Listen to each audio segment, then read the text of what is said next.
president overnight about the escalating tensions with North Korea. Meanwhile, Kim Jong-un throwing a massive military march in Pyongyang as he continues to threaten the U.S. Our own Lauren Blanchard is live in Washington, D.C. with the latest. Good morning, Lauren.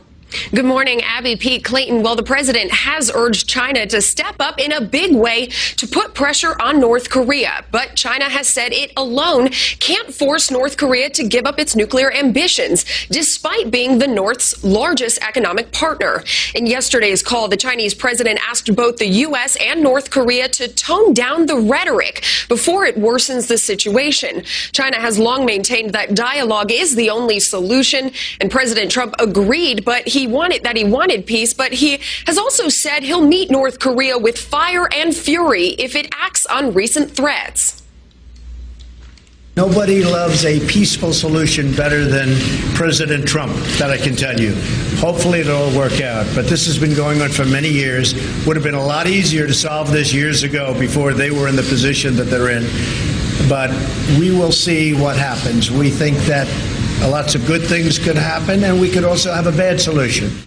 As China calls for peace, new photos showing thousands of military officials marching in Pyongyang in support of Kim Jong-un, while North Korean state TV said any more reckless behavior from the U.S., quote, may reduce the U.S. mainland to ashes any movement.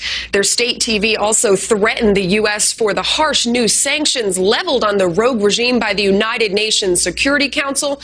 China did vote in favor of those sanctions, and on yesterday's call, both presidents agreed the sanctions were an important and necessary step. Abby, Pete, Clayton. Thank you very much, Lauren. Thanks, Lauren. You know, a lot of people say we've got to give up on China. They're never actually going to follow through. They are the only ones that can put this to bed. I mean, we should really hope that they can come together and figure this out, because the alternative to that is a military. They put it to bed by us putting the screws to them, because make no mistake, they're not our friends. No. They are our geopolitical foes. And so if we can find that place where we can really hurt them. Put them in a box. Yeah, secondary sanctions, things like that, where they really have to shut down. Make them feel left out. Make them feel like they are not part of the party, right? Threaten them in their region. That is what scares them more than anything. Well, they say they're going to sit on the sidelines if North Korea strikes first, comes after us. They're going to sit on the sidelines. If we strike them, they're going to throw their hat into this fight. Behind Kim Jong-un. Exactly. That tells you everything you need to know about China. Yeah. Oh, we're with Kim. Meanwhile, we're looking at our American allies, American citizens, and Guam, which is a U.S. territory, American citizens in the crosshairs right now of Kim Jong-un, who's verbally threatened Guam. That's right. And, of course, President Trump called Governor Calvo of Guam to reassure him that we're 1,000% behind them. And I love the governor sitting there in a T-shirt, takes the phone call. We have some video of him in his office as he received President Trump's phone call. Listen. Good morning. Good morning. It's great to speak to you, and I just wanted to pay my respect. And we are with you 1,000%. You are safe. We are with you 1,000%. And I wanted to call you and say hello. How are you? Mr. President, as the governor of Guam, representing the people of Guam, and as an American citizen, I have never felt more safe or so confident with you at the helm. So with all the criticism going on over there from a guy that's being targeted, we need a president like you. So I'm just so thankful, and I'm glad you're holding the helm, sir. So here they are in the crosshairs, the closest, richest target for this regime that has been directly threatened, as you said. And he's saying, thank goodness we have you at the helm, talking tough, finally holding the line. We had strategic patience. Strategic patience to the ears of someone at Guam means we're just going to kick the can down the road and hope this threat goes away, which is what the Obama administration did. And they've got tough options in the White House right now as far as what to do, but they're talking tough because now's the time to make something happen. One of the other things he told him on the phone, we didn't play it for you, but President Trump said, tourism is going to go through the roof in Guam now because of this, because we're standing 1,000. They would say after you have some sort of a big issue, then it's the safest time to go. And I even, up in the office this morning, I said to you guys, I said, I want to go to Guam. I want to go to Guam. Now I'm interested. I would like to go to Guam. It looks beautiful there. And he said tourism is going to go through the roof as a result of this. And people forget about it. I mean, my grandfather, even I did, my grandfather served there in the Navy in World War II, in post-war World War II. I mean, it has been a territory, it's been a part of America for decades. decades, and we've got almost 200,000 citizens, 2 military bases there, but it's a stone's throw from North Korea. So if these reporters in Washington, D.C. that are in a tizzy, sucking their thumbs and holding their blankies and wondering whether we're going to nuclear war, they're not the ones that should be worried. It's the citizens of Guam, and you hear this governor say, thank goodness we have President Trump. You have a lot of people saying that the president's talk and what he's tweeting about North Korea, it's inciting this violence.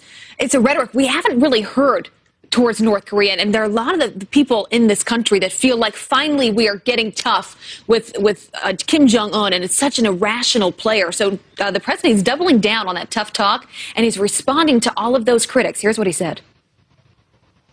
He utters one threat in the form of an overt threat, which, by the way, he has been uttering for years, and his family has been uttering for years, or if he does anything with respect to Guam or any place else that's an American territory or an American ally, he will truly regret it, and he will regret it fast. Mr. President, you've said you wanted to send a strong message to North Korea. What do you say to your critics who say that your rhetoric is actually raising the tension? Well, my critics are only saying that because it's me.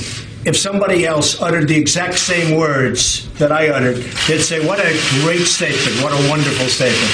They're only doing it, but I will tell you, we have tens of millions of people in this country that are so happy with what I'm saying, because they're saying finally we have a president that's sticking up for our nation and, frankly, sticking up for our friends and our allies. It's true. Think about if President Obama said, if almost the exact same statement. I'm just, because I can't stand hypocrisy. I don't care which party. So if President Obama were to say, if Kim Jong-un acts and wants to make threats against us or takes action, we are locked and loaded with a response ready to go.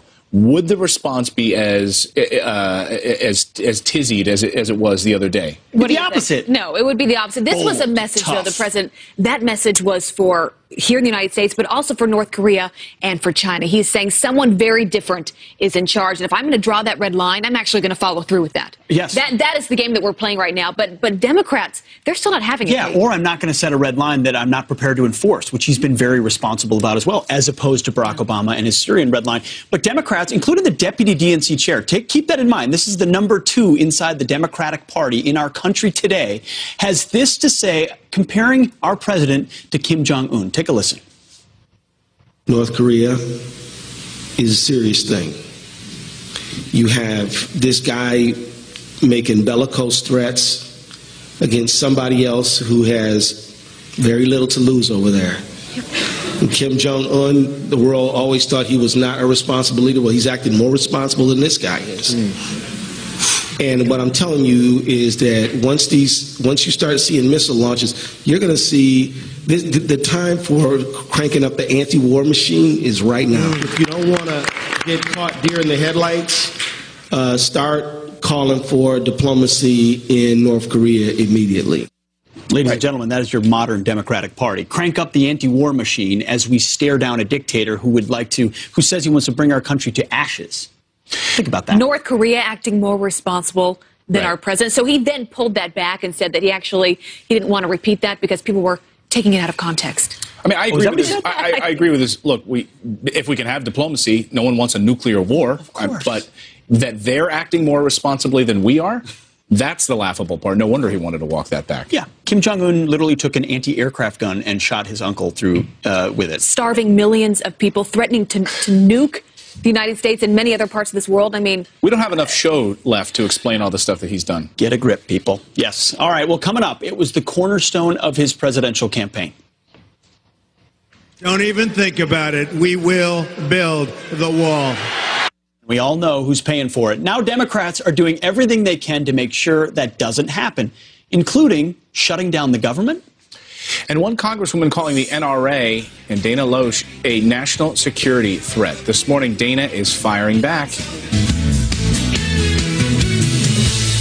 And welcome back. The city of Los Angeles wants to make it mandatory for contractors to disclose whether they've provided any service related to President Trump's border wall. One lawmaker is even pushing for this requirement to apply to the entire state of California. State Senator Ricardo Lara releasing this statement. I don't want to look back in 10 years and say Californians didn't do everything we could to block this wall, end quote. Here to weigh in is Steve Cortez. He's a former Trump Hispanic Advisory Council member and a Fox News contributor. Steve, nice to see you this morning. Good morning, Clayton. Well, first, your response to that LA councilman's comments. Right. Well, I think it's patently absurd and unfortunately, though, very typical of the left. When they can't win on ideas, when they can't persuade the American electorate, they resort to coercion.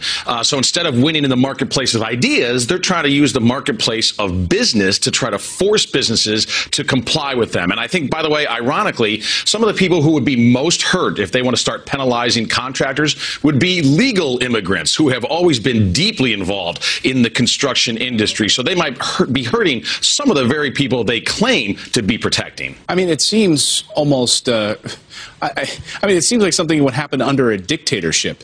We're going to look into, this is a legal wall being built, and a contractor. It's a purity test. Right. Wants to supply their supplies and labor, and they're going to be vilified for that? Right. And by the way, I always, when we hear these kinds of things from the left, I like to turn it around and flip the positions. Like, let's say the right tried to do this, because I think it would be equally wrong.